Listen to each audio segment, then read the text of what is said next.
Hello friends, welcome to our channel. ఇది hybrid కనకాంబరం అండి.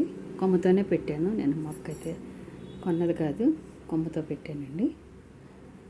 చూడండి ఎన్ని పువ్వులు పోస్తున్నాయో. హైబ్రిడ్ కనకాంబరం ఏంటంటే సీడ్ ఉండదు, ఇది కొమ్మతోనే ప్రాపగేట్ చేసుకోవాలి, లేదంటే మొక్క కొనుక్కోవాలన్నమాట.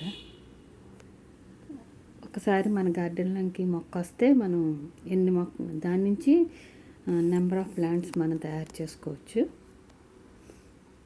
చూడండి, అసలు ఆ కలర్ చూడండి, ఎన్ని పువ్వులు ఉన్నాయో చూడండి. వీటికి కూడా పెద్దగా పోషణ ఏమి ఉండదండి, కేర్ తీసుకో అంటే ఎండిపోయిన పువ్వులు ఆ కండ్లు ఎప్పటికప్పుడు తీసేసుకోవాలి. ఒక్కొక్కసారి ఆకులు వెనక బూజులాగా వస్తుంది, అవి మనం గమనించుకుని తీసేసుకుంటూ ఉండాలి.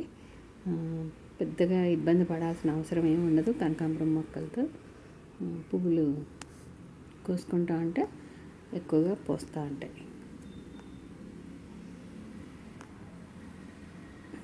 ఇప్పుడు ఇంత బాగా వస్తున్నాయంటే మీరు మనం చేసి పోషకాల వల్లేనండి. మట్టి సారంగా ఉండి బాగా వస్తున్నాయి. Thank you for watching. Please like, share and subscribe. ఈ వీడియోలు మీరు చూసి మీరు కూడా ఫాలో అవ్వండి. మీ గార్డెన్ కూడా మంచిగా చేసుకోండి. Thank you for watching. Please like, share and subscribe. Thank you.